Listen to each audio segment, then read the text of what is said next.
saúde mesmo, se realmente você tem visto algum benefício, algum prejuízo, né? E como que é o jeito certo de você fazer um jejum aí de 14 horas, 16 ou até mais?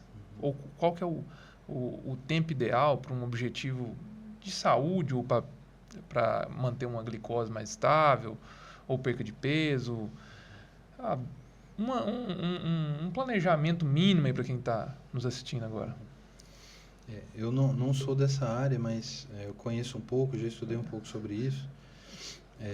O jejum Bem pouquinho você intermitente conhece, né? Você um já escreveu pouquinho só uns só, 3 livros. Só. o jejum intermitente ele tem uma função, ele tem várias funções, mas ele tem essa função principal de emagrecimento, mas ele tem algumas funções, por exemplo, também pacientes neurológicos que têm algum problema neurológico pode se beneficiar algumas vezes do jejum intermitente.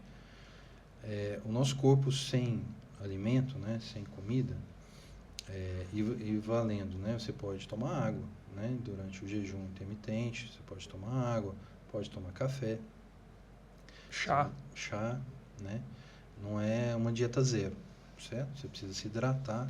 E continua do mesmo jeito, mesmo você tomando um café, um chá, Sim, sem açúcar, né? sem açúcar, sem carboidrato, né?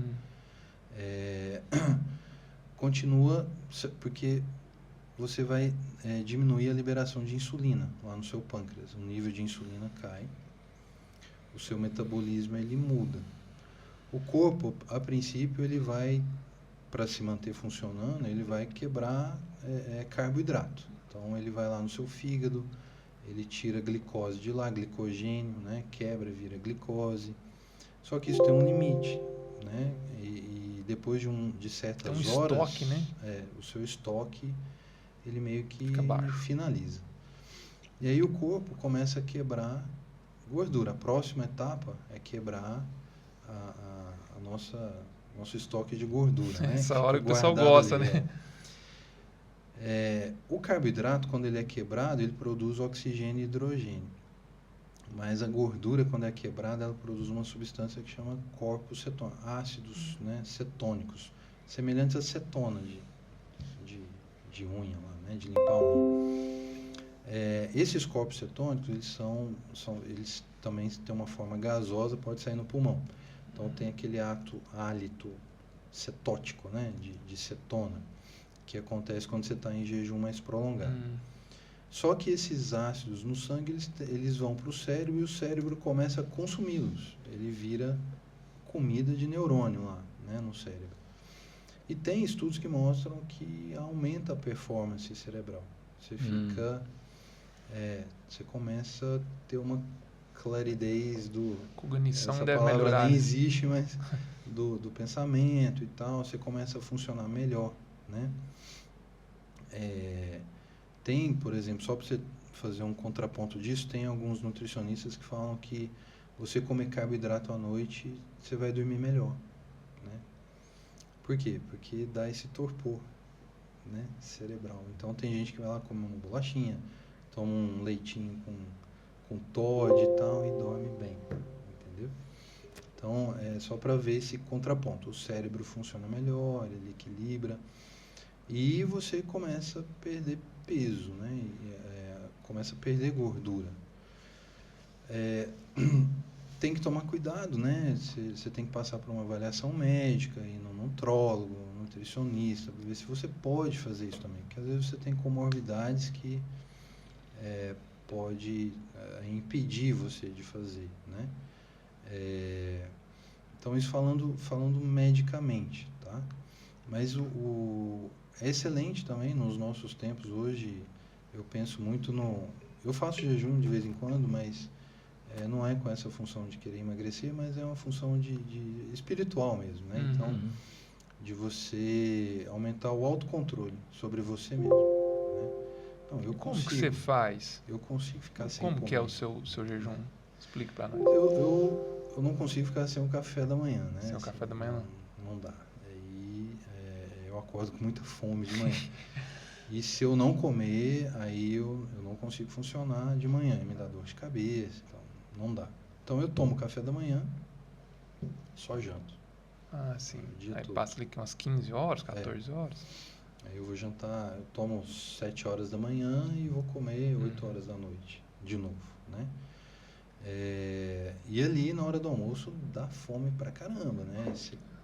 Nossa, e a barriga, né? O estômago Ronca. roncando e tal, mas depois de um tempo entra esse metabolismo auxiliar e a fome passa. 2 horas da tarde, você não sente falta mais do almoço. Tem uma entendeu? horazinha que dá um pico, né? Dá. De...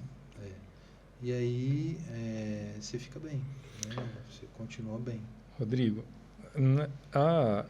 você tem algum conhecimento? Você falou sobre os corpos cetônicos a respeito de um desempenho cerebral melhor. Sim. E a gente já ouviu falar em usar o jejum para, por exemplo, pessoas que têm epilepsia ou Alzheimer. Exatamente. Ou alguma coisa nesse sentido. Tem algum comentário que você gostaria de fazer sobre isso? Sim, nos pacientes com epilepsia, que eu conheço um pouquinho mais, por motivos pessoais, isso é cogitado em pacientes que têm dificuldade em controlar as crises de epilepsia. Mas ele não é só o jejum, entra também a dieta cetogênica, que é comer só proteína. Proteína, né? Carne, ovo, frango, nada de carboidrato, vegetais, né? E nada de fruta, também zero fruta, nada de suco, porque fruta é açúcar também, né? É um açúcar melhor um pouco, mas também é açúcar, né? E, por exemplo, melancia, só um exemplo, melancia. Melancia faz pico de insulina quando a gente come. Então, tem pessoas que comem insulina, melancia e passa mal depois. Fica mal, dá hipotensão, cai a pressão, fica pálido, dá sudorese, né? Por quê? Liberou muita insulina, fez um pico de insulina e ela faz uma hipoglicemia paradoxal depois de comer, né? Então, para você ver que a simples melancia, que é a base, 98% é água, né? Isso na quebra do jejum ou eu estou fora aí? Não, isso fora jejum. Só para exemplificar que as frutas também têm açúcar e elas aumentam a insulina. Sim. A insulina é um certo vilão, né? Os picos de insulina. O pãozinho francês, né? Libera muita insulina quando você come. E esses picos de insulina é que tem uma gênese aí na piora do seu metabolismo, né?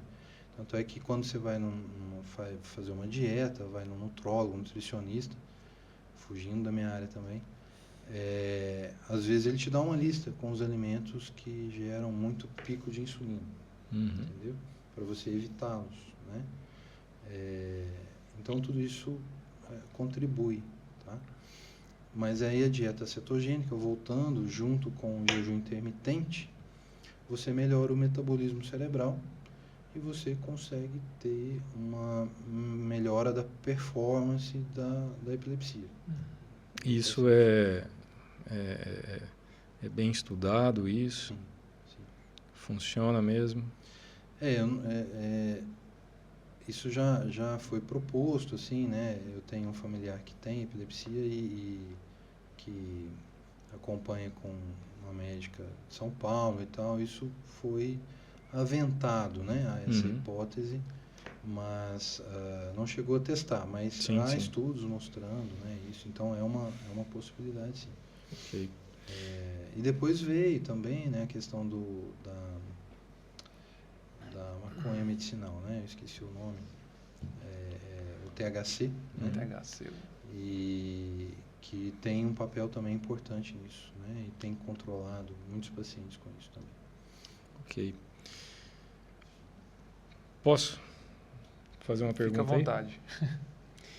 Tem várias, mas eu quero fazer um parêntese na questão da cannabis aí, né? THC. Isso. A gente vai voltar nesse assunto. Canabidiol, né? Isso. Canabidiol. Isso. Eu queria voltar nesse assunto com você, mas eu quero ir para uma direção que é mais a sua especialidade, depois fazer a curva e voltar com algumas coisas. Falar do câncer, né? Sim. Eu primeiro vou fazer uma pergunta, das Renato. Disfunções também, né? Que ele gosta de falar, né? Eu vou fazer uma pergunta assim. A questão do anti-inflamatório, né? Então, eu queria que você desse a sua opinião, baseado na sua experiência de consultório, de atendimento e de médico com anti-inflamatório, e já emendar aí numa situação, olha, anti-inflamatório até aqui, mais ou menos até aqui é bom, para dar uma orientada no paciente. Também, né? Se puder falar para nós dos vilão, porque deve ter um vilãozinho aí, né? Dos anti-inflamatórios. Um anti-inflamatório mais vilão, né? Para a área.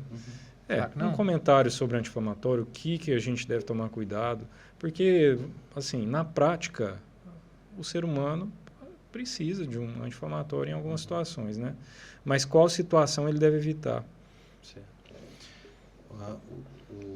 Os livros de gastro, eles têm capítulos só disso. Anti-inflamatórios no tubo digestivo. Né? A gente tem classes de anti-inflamatórios. O gastro, geralmente, ele é inimigo do anti-inflamatório. Mas tem classes, famílias de anti-inflamatórios. Os mais comuns, eles são chamados de COX-1, que são inibidores da ciclooxigenase 1. É uma enzima, né? Estes COX-1, eles têm um efeito deletério importante no tubo digestivo, tanto alto quanto baixo. Se você quiser comentar também fora tubo digestivo, por exemplo... Tá. Eles são anti-inflamatórios para músculo, tendão, né? Mas às vezes no coração, no fígado, no pâncreas, no intestino, lá nos divertículos, ele aumenta a inflamação. Duodeno? No duodeno. Ele aumenta a inflamação em outras áreas aí. Ele estimula uma enzima inflamatória que vai diminuir a proteção da mucosa do tubo digestivo. Ela produz bicarbonato, produz muco para se proteger. O anti-inflamatório acaba diminuindo isso. É mais ou menos o mesmo efeito do tabagismo, do cigarro. O cigarro faz a mesma coisa que um anti-inflamatório. E quais que são no tubo digestivo? Assim, essa classe. Os nomes desses. Os nomes genéricos? Pode ser, né? Pode ser o normal também, um nome conhecido. AS, né? Por exemplo, muita gente toma Sonrisal, né? Para melhorar o estômago. Nossa, meu estômago tá ruim, vai lá e toma Sonrisal. Sonrisal tem AS. Tem ácido acetil salicílico nele e tem metoclopramida, que é o Plasil, para enjoo. Por isso que melhora. Só que pode dar úlcera. Entendeu? Tem AS. Pode dar uma gastrite por anti-inflamatório, ter sangramento gástrico, né? Então, assim, eu já cansei de fazer endoscopias com hemorragia digestiva, o paciente estava com sangramento, ele tinha úlcera e tinha tomado Sonrisal, entendeu? Assim, não é denegrindo a marca, tem, sim, claro. Tem a sua utilidade e tal, mas ibuprofeno, né? Tandrilax, Tandrilax é famoso. Diclofenaco com relaxante muscular. Tenoxicam. Isso é dessa primeira classe que você tudo disse. COX-1. Aí já vem os COX-1 melhorados, né? Nimesulida, ibuprofeno não, cetoprofeno, entendeu? Esses já são um pouquinho melhores, mas também são... E os corticoides anti-inflamatórios?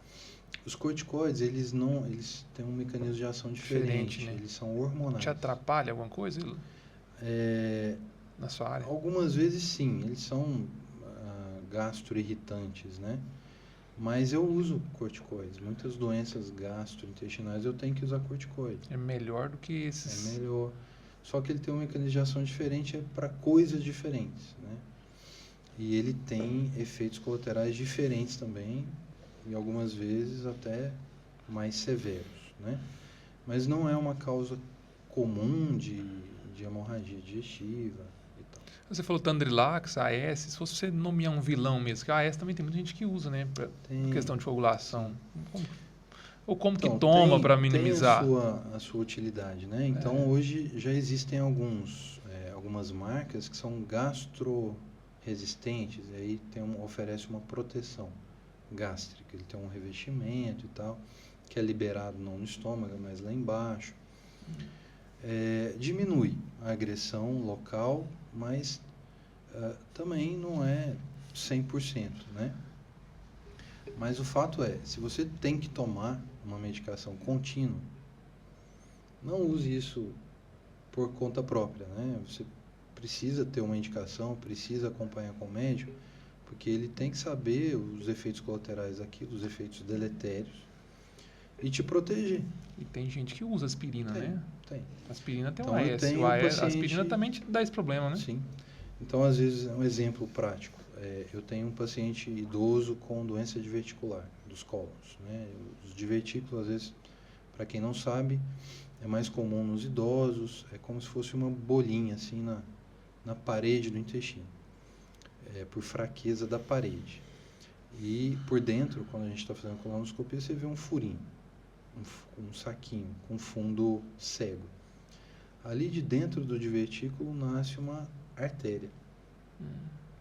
Um anti-inflamatório ali faz sangrar, pode fazer sangrar, da hemorragia por divertículos, né? Beleza, eu tenho esse paciente que tem doença diverticular, mas ele tem um stent, né? Uma molinha lá na coronária, que ele precisa proteger esse stent, senão ele vai infartar de novo. Aí vem o AS. Eu não tenho que usar, entendeu? Ele precisa usar. E eu preciso contornar essa situação de alguma maneira, né? Então, em medicina é assim, você pesa muito prós e contras, é uma balança, né? Não tem nada que é 100%, não existe um remédio ideal, né? Assim.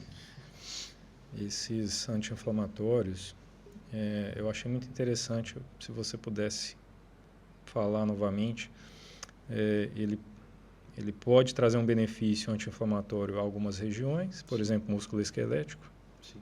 mas ao mesmo tempo provocar um Isso. processo inflamatório mesmo. Inflamar seu tubo digestivo. Então, o ideal é que você tem que usar. Além do tubo digestivo, Você pode, por exemplo, função renal.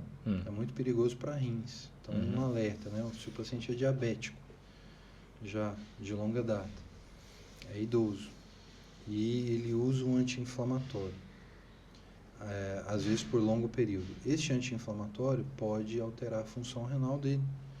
Ele diminuir a diurese, começar a urinar pouco, aumentar as escórias renais, ureia, creatinina e, às vezes, necessário até hemodiálise. Então, de novo, né? Se tiver que usar, porque são medicamentos que você compra. Existe sem um receita, prazo né? seguro? Um prazo seguro para se usar um anti-inflamatório? É usar o mínimo Vamos possível. Vamos pegar um necessário. paciente, o clássico, dor na coluna, não consegue levantar, tem que usar um anti-inflamatório e está com medo de usar um anti-inflamatório. Sim. Ele pode usar, né? Até 5 dias, mas ele não pode usar mais do que 5, 7 dias, né? Porque aí você aumenta bastante os riscos. Eu já vi pacientes que usou o tempo adequado e teve problema, né? Mas você pode usar por pouco tempo, 5, 7 dias no máximo, na dose correta, protegendo o seu estômago, né? Se for por via oral.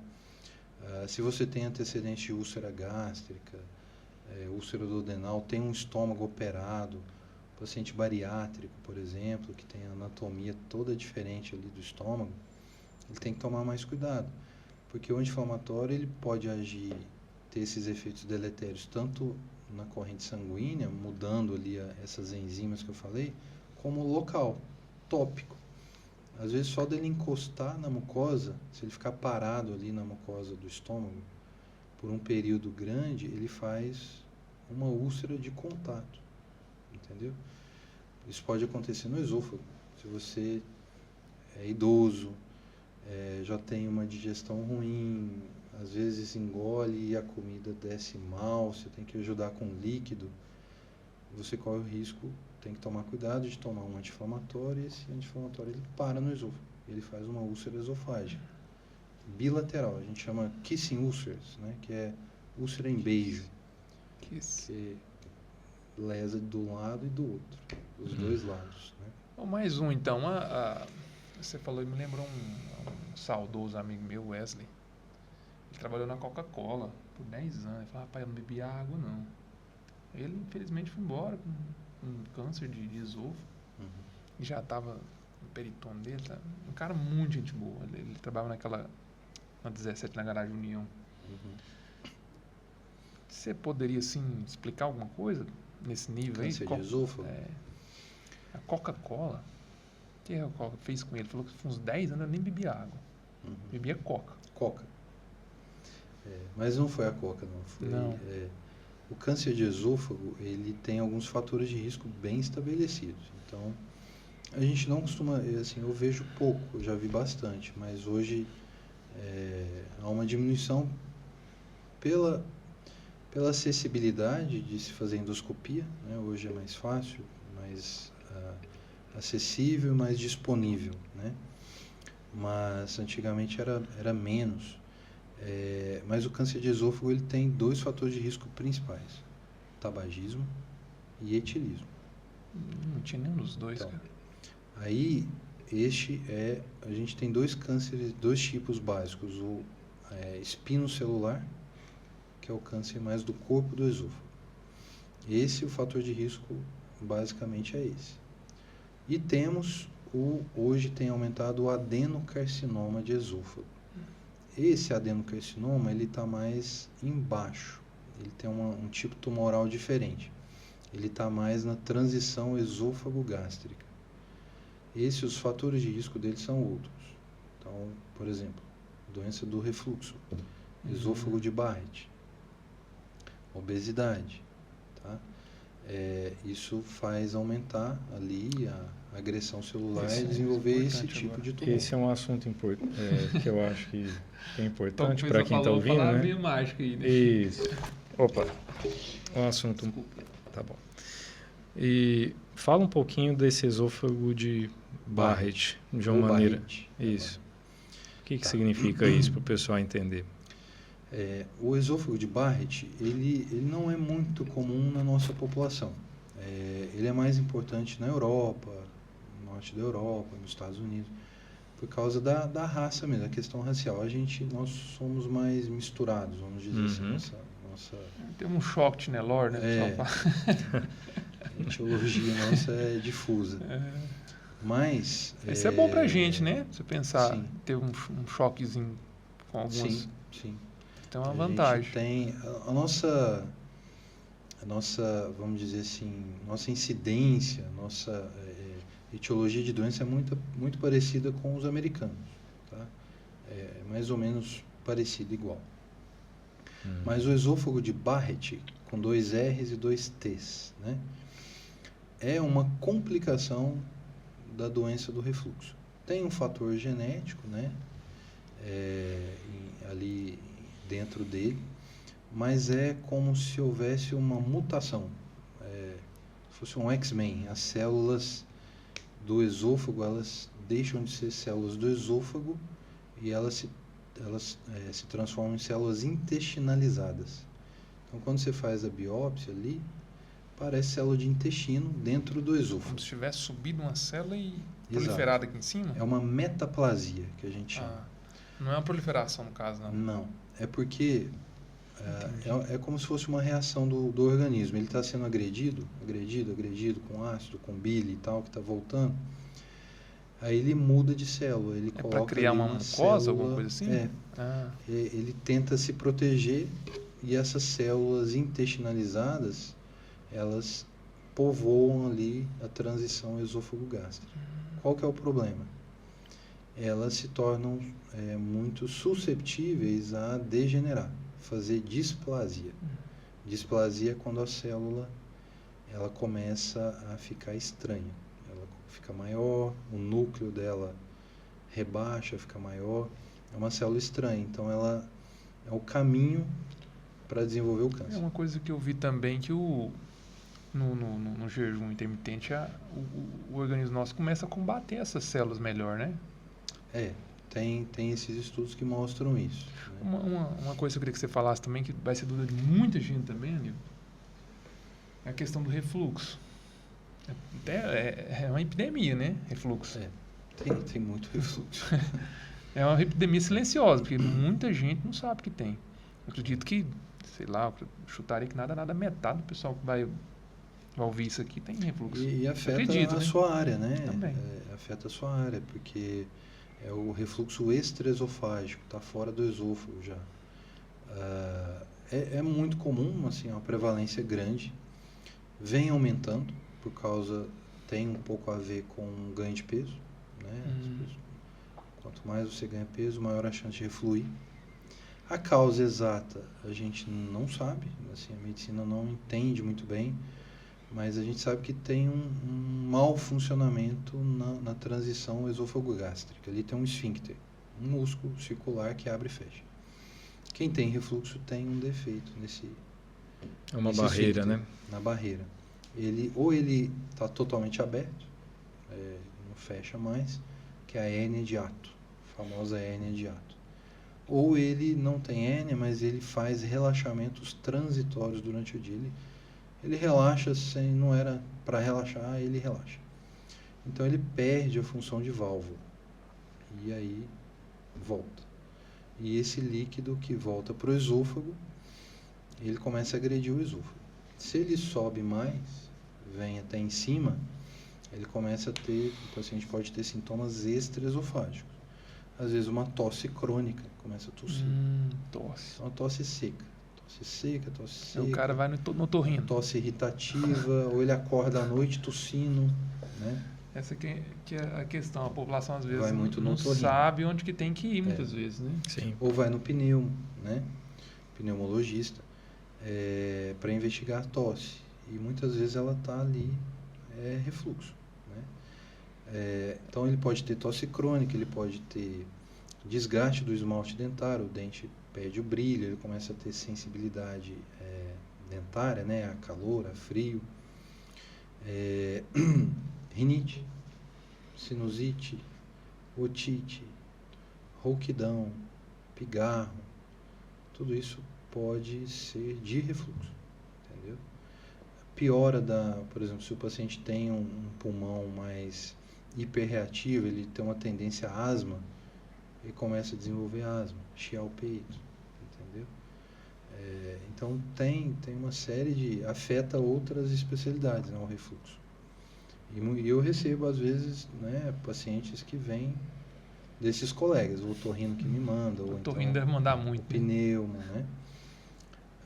Para investigar, você faz endoscopia, mas nem toda endoscopia você consegue ver o refluxo. Tem, principalmente esses que têm sintomas extraesofágicos, sintomas atípicos. Estes pacientes, eles, algumas vezes, a endoscopia é normal. Né? Então aí você tem que lançar a mão de outros exames para tentar encontrar. Existem exames que enxergam o refluxo que a endoscopia não vê. Tá? pH-metria, impedanciometria, né? São outros exames, mais chatinho de fazer um pouco. A pH-metria, né? Terrível. Rodrigo, Renato, quer fazer alguma pergunta em relação a isso? Não em relação a isso. Eu, quando eu era criança, eu engoli uma moeda. Minha mãe ficou muito preocupada. Eu quero que você conte uma história, que normalmente é uma criança, né? Porque uma vez eu lembro... Com certeza ele tem uma história, tenho certeza. Um pai de um cliente meu lá falou comigo, foi tirar, não sei se é um parafuso, um prego aqui debaixo da mesa, com o dente, engoliu. Mas eu quero que você conte a sua. Eu tenho umas histórias macabras. Assim. Lá na UFO, na boca, né? Lá no Hospital de Clínicas da UFO, onde eu fiz a residência, a gente tinha um museu de corpos estranhos que foram deglutidos, entendeu? A coisa mais bizarra que eu já fiz, é difícil falar, empata, tem uma outra que empata. Fala as duas. Mas eu já tive pacientes psiquiátricos, adultos, que comiam pedra britada. Brita. Eu tive que tirar a brita do estômago do paciente.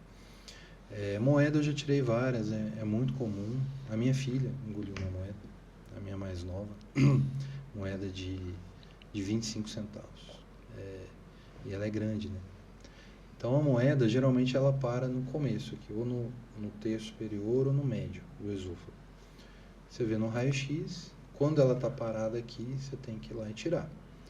Se ela chegou no estômago já, ela conseguiu passar as barreiras que tem no esôfago e chegou no estômago, isso falando de criança, né? Porque às vezes a família fica muito preocupada, né? Desesperada. Se chegou no estômago, a moeda é pequena, a gente espera.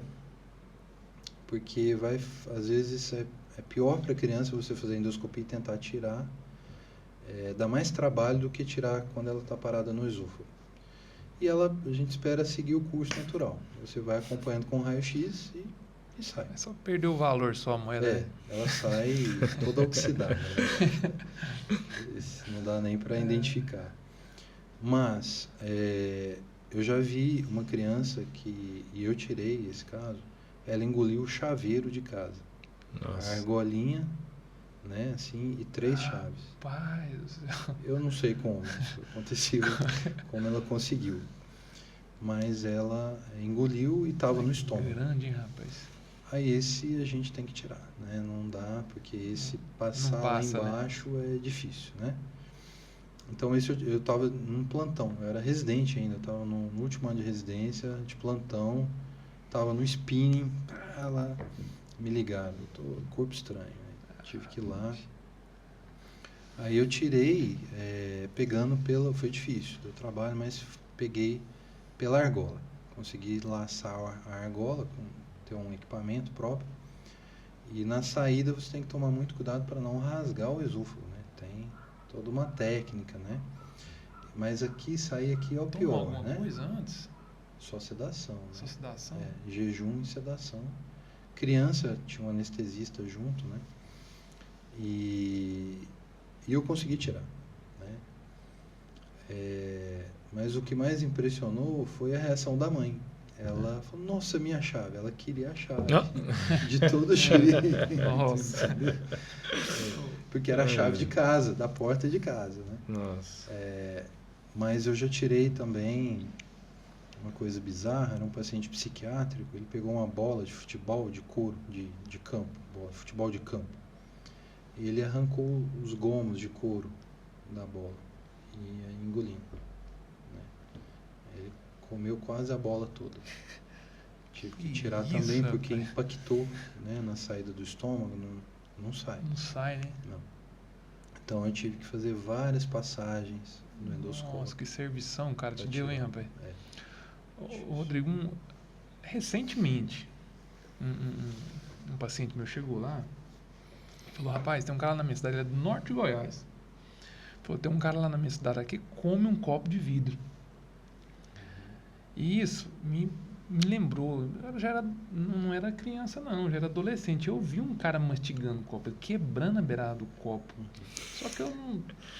Pra mim, ele tava engolindo. E eu falei pra ele, cara, eu já vi um cara fazer isso aí. E até hoje eu não consegui entender. E eu vi assim de perto, igual eu tô te vendo aqui. Eu não entendo, não sei o que aconteceu. Isso é uma loucura. Pode passar, às vezes. Pode, cara? Pode. Nossa, dependendo do tamanho. Eu já vi dentadura. Aquele que tem as garrinhas assim, a prótese, né? A prótese, que tem alguns dentes e tem a garrinha. Quando usa metade dela, o cara quebra ela e continua usando. O paciente deglutiu ela inteira, dormindo. Ela estava no copo. Aí ele acordou à noite e bebeu a água. E ele deglutiu a prótese. Só que quando a pessoa me procurou, já tinha passado do estômago, estava lá para baixo, no raio-x. Eu falei, vamos só acompanhar de perto. Eu ligava para a pessoa todo dia. Falei, como é que tá? Tá doendo? Saiu. Nossa! E ela nem viu sair. Deve ter sido o só rapaz a metade, nem viu sair. né? Então, acontece. Mas acontece também de parar e perfurar. Já vi palito de dente. O paciente engoliu um palito de dente, estava comendo uma carne sim. Que tinha um palito, né? Ele engoliu, perfurou. Tive Chega um a ter que fazer outro que perfurou cirurgia a aorta. externa? Tem, nossa. Sim. Eu tive um outro que teve uma perfuração de aorta. E aí a gente fez endoscopia, eu estava num curso, inclusive. Foi lá em São Paulo, e chegou esse paciente lá. E foi até muito ilustrativo, né? Porque entrou, aí o palito, ele estava em pé, assim, e cravado no esôfago. E ele pulsava, ele fazia assim, tum, tum, tum, tum. Aí esse você não pode mexer, porque ele pode estar dentro da aorta, né? Aí fez uma angiotomografia para ver onde que ele estava direitinho, para poder tirar, sabe? Então tem coisas muito diferentes, Bizarra, né, cara? Nossa. bizarras e interessantes, tá? O pessoal me manda muito um áudio de uma pessoa que chama Gisele. Muita gente me manda ela. A Gisele conversando com um dentista que engoliu o dente. Ele fala: "Ó, Gisele, eu engoli o dente, vou levar pra você colar pra mim. Eu já achei já, viu? Eu vou levar pra você." Meu Deus. Não tem Melhor jeito. descartar, né? Ah, não, rapaz, cada coisa. Rodrigo, eu quero entrar num assunto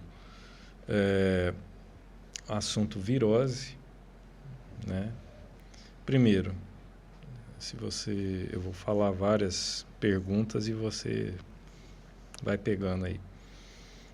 Um aumento, parece que a sensação é que está aumentando demais, né? Essas viroses que deixam a pessoa mal, né? A sua opinião sobre isso, sobre esse aumento. E para o paciente, para a pessoa que está ouvindo, ela tentar diferenciar a virose de uma infecção. Uma infecção bacteriana. Bacteriana, né? Ela tentar diferenciar para ela saber se nortear um pouquinho mais, ter um pouquinho mais de conhecimento prático. Tá. Então, na medicina a gente não é uma ciência exata, né? É uma ciência com muitas variáveis. Então, mas tem assim coisas básicas que dá às vezes para diferenciar, nem sempre, né? Às vezes até a gente tem dificuldade de saber se aquilo é viral ou se é bacteriano. Mas as viroses, geralmente, elas têm um componente mais generalizado. Então, o paciente tem sintomas virais, gerais. Então, ele fica mais prostrado, fica mais cansado, ele tem mais dor no corpo, ele tem mais dor de cabeça, né? Mialgia, né? Dor muscular. As infecções bacterianas, na maioria das vezes, não. O paciente tem mais febre, né? Ele fica mais toxemiado, que a gente fala, um termo que a gente usa, que é assim, você vê que ele está inflamado, ele está taquicárdico, né? Ele está... você olha para ele, você vê que ele está doente, né? A virose nem sempre, né? Uhum. Então tem isso, assim, basicamente, falando de intestino, né? Viroses intestinais, porque a gente tem temporadas às vezes, né? Tá na temporada das viroses intestinais, tá na temporada das viroses respiratórias. Aqui na nossa região tem muito isso. Mas quando o paciente está com diarreia, por exemplo, isso é bem interessante o pessoal saber. A diarreia viral, geralmente, o vírus ele pega mais intestino delgado.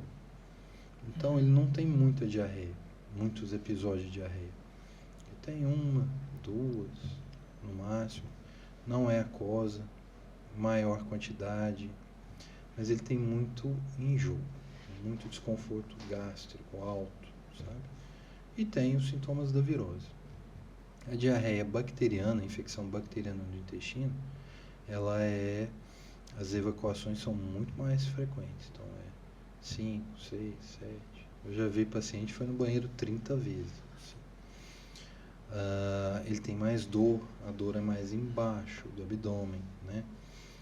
Raramente sai fezes formadas, sai mais aquoso mesmo, água, às vezes sangue, né? Muco, sai pequena quantidade de fezes, sensação de puxo, que a gente fala, que é como se fosse uma dor lá embaixo, né? Na região anal. Só que ele não tem os sintomas virais, sabe? Não tem enjoo, ele consegue tomar líquido, tá? Então essa é basicamente a diferença ali de diarreia viral e bacteriana. Sim. Mas tem paciente que chega que Tá misturado. nem eu consigo saber, né? Sim. O tempo de evolução, né? A diarreia viral é mais curta, praticamente ela vai se resolver sozinha. Você consegue às vezes adiantar isso, encurtar o tempo, né? E a bacteriana, geralmente você tem que usar antibiótico. Aproveitando o antibiótico, a pessoa tomou antibiótico, principalmente para o pessoal que já fez muito uso de antibiótico por diversas causas. O que se fazer num caso desse? E aproveitando, entrar no assunto de reposição de flora bacteriana, né? Os probióticos, né? Sim. Antibióticos. Na UTI, por exemplo, eu vou pegar o exemplo aqui da UTI, né? Porque hoje os antibióticos eles têm uso mais restrito, né? Você não consegue comprar sem uma receita, por mais simples que ele seja, né? Um antibiótico. Às vezes até uma pomadinha com antibiótico você não consegue comprar. Então isso restringe um pouco, melhorou um pouco a nossa vida nesse sentido, né? Mas, por exemplo, na UTI, às vezes o paciente ele está com uma infecção grave, pulmonar, urinária, de pele, abdômen, e você tem que usar antibiótico de amplo espectro, antibióticos que só tem no hospital e são muito pesados e matam um monte de coisa, né? Isso vai alterar a flora intestinal. A nossa, que a gente não fala flora mais, a gente usa microbioma, microbiota, né? Que é quase um órgão a mais que a gente tem, né? Ela tem uma função neurológica, ela tem uma função imunológica, ela tem uma função de absorção de nutrientes, ela tem uma função hormonal, né? Ela exerce tudo isso dentro da gente. Isso está sendo muito estudado hoje em dia. Ainda é uma área em crescimento, né? Em desenvolvimento.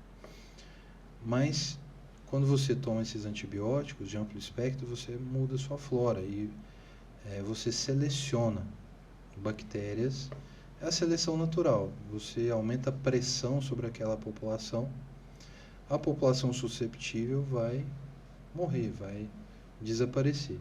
Os resistentes vão ficar e eles vão se multiplicar. A próxima batalha que você tiver vai ser mais difícil, entendeu? Para quem está ouvindo, o antibiótico vai matar determinados tipos de bactéria, vão sobrar as mais resistentes. Isso.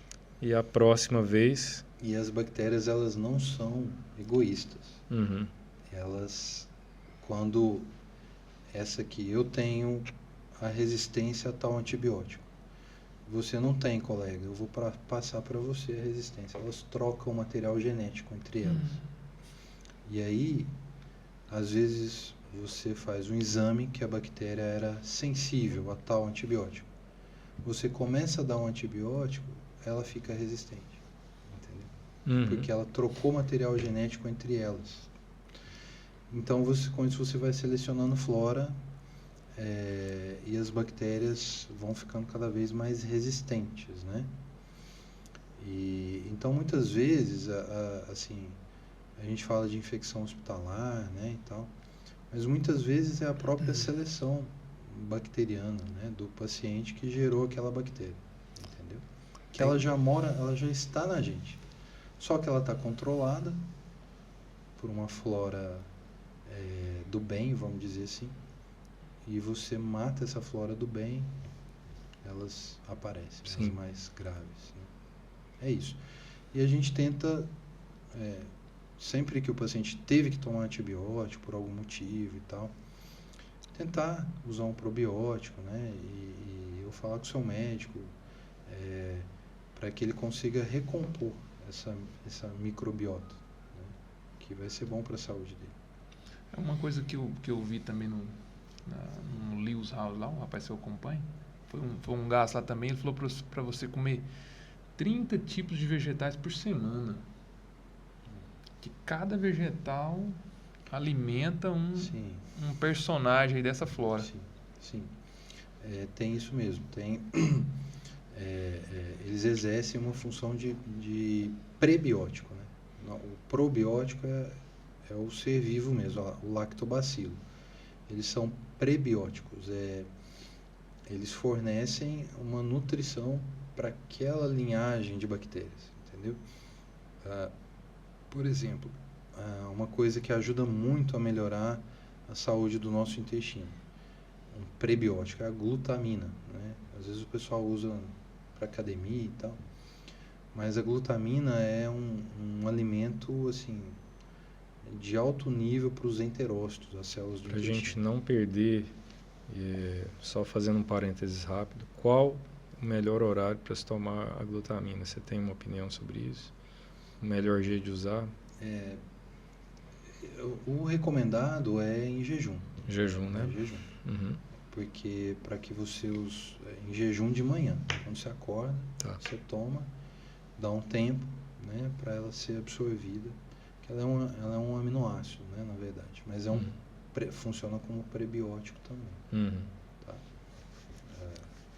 Ela é excelente. Às vezes, de pacientes com diarreia crônica, que é aquele paciente que ficou, sei lá, 2 meses, 3 meses com diarreia, e ele teve atrofia da mucosa intestinal. A mucosa intestinal é como se fossem dedinhos, né? Assim. E na superfície desses dedinhos é que acontece a absorção. Por um processo inflamatório, agressivo, isso... Eles estão falando muito da permeabilidade, atrofia, né, do intestino, está muito falado. É o leaky gut, né? O intestino permeável. Né? Isso você consegue ver só em microscopia eletrônica, que aumenta lá milhões de vezes. Aí você consegue ver a célula afastada uma da outra. Ela descolou uma da outra.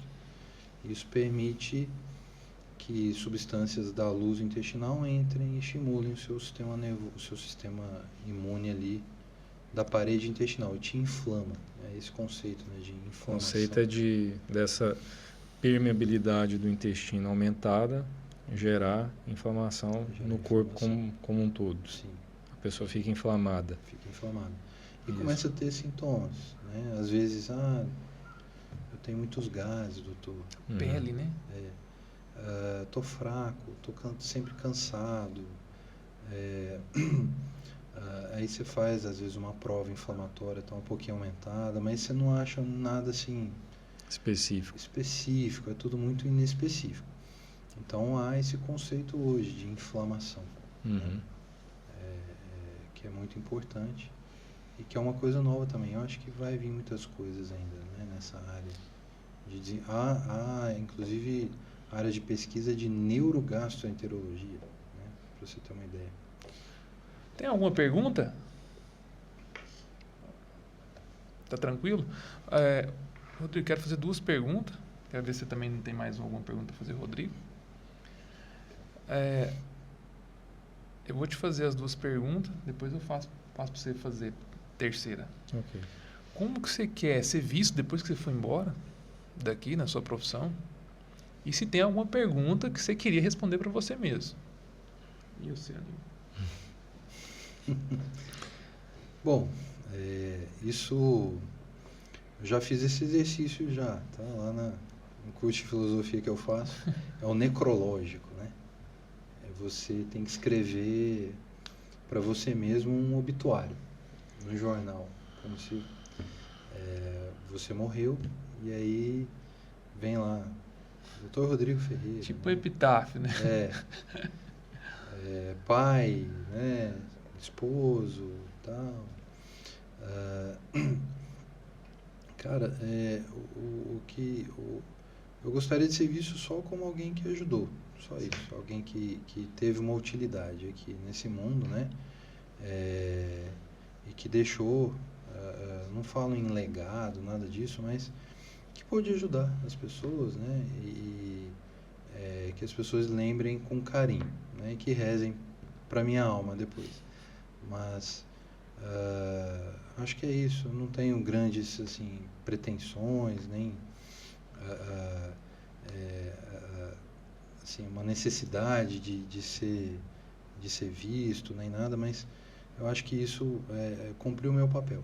Que eu possa ter cumprido a missão que Deus me deu e ter ela cumprido bem. Né? Não, você cumpriu o seu papel. Né? São Pedro falar para mim, foi bom, valeu. O mundo ficou melhor. E o que eu queria perguntar para mim, eu sou melancólico, cara, eu já perguntei demais tudo para mim. Uma pergunta a gente não fez? Sei. Não, o que eu gostaria de fazer melhor, né? Assim, o que você gostaria de fazer melhor, então? O que você pensa que poderia ajudar mais as pessoas, né? Ou fazer melhor? Eu penso que sempre é uma busca que eu sei que eu nunca vou conseguir terminá-la, que é ser um cristão melhor, né? Buscar ser mais santo a cada dia, né? Buscar a santidade. E isso a gente não vai conseguir aqui, né? Mas a gente tem que tentar. Deus quer que a gente tenta, né? Então, acho que é isso, né? Muito bom, cara. Qual o caminho, né, que eu devo melhorar? Acho que é isso. Aníbal. Bom, a gente passou um tempinho aqui, né, Renato? Parece que não foi tanto, não. Sim, então, na verdade, Rodrigo, eu quero fazer um novo convite a você. Tem que ter. Né? Eu acho que tem que ter. Né? É muito conteúdo, muita coisa que você pode acrescentar para nós. Eu acho que você vai dizer sim, né? Sim. Beleza. Então pronto. Porque nós temos que entrar no assunto do câncer, do intestino. E eu gostaria de entrar num assunto, não hoje, a respeito dos exames. Indicações de exame de colonoscopia. Endoscopia. Quanto tempo, qual idade deve-se começar.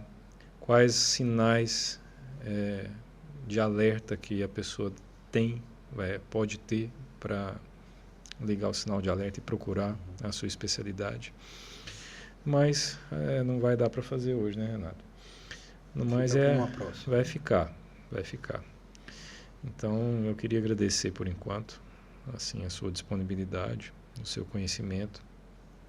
E a pergunta você já respondeu, era para a gente fazer um segundo encontro aí, bater mais um pouco bater um papinho a mais aí. Tem muita coisa aqui também que eu quero te perguntar. Né, Renato? Muita coisa. Isso. Eu que agradeço, foi muito legal, né? Foi muito bom poder falar e expor e poder ajudar. Esse aqui é um veículo, né? Pode ajudar as pessoas, né, que tem alguma dúvida. Sim. Eu que agradeço, foi muito legal. Vou voltar. Então, obrigado, Aníbal, mais uma vez, pelo carinho, pela amizade. Obrigado. Valeu, obrigado por você estar aí mais uma vez. Abraço. Legal, obrigado, valeu demais, muita explicação e muita dúvida também deixou, né? Eu acho que foi bom, foi bom justamente por isso, porque a gente percebeu que tem muita linha para puxar ali, né? Tem um anzolzinho ali para puxar ali. Eu queria puxar uma outra linhagem também aí. Isso. Ele é muito bom também, né? Nas questões filosóficas e também... Sim. A gente precisa conversar. Psicológicas também, né? Isso. Pode puxar um pouco para fora também da especialidade fora dele, da medicina, um pouquinho. Tá bom. Então, já está marcado nosso segundo encontro. Fechou. Obrigadão mais uma vez. Fica com Deus. Obrigado. Foi muito bom, viu? Valeu, Rodrigo. Fechou. Pessoal, obrigado então. Obrigado por estar com a gente aí. E espero os nossos episódios aí. Próximo, o Tornícolas está convidado. Tornícolas está convidado. Por enquanto ele disse sim. Tá bom. E em breve ele vai estar aqui também para conversar com a gente. Valeu. Fica todo mundo com Deus. Um abração. Obrigado a cada um de vocês. Até a próxima. Obrigado aos meninos também aí, gente. Maressa e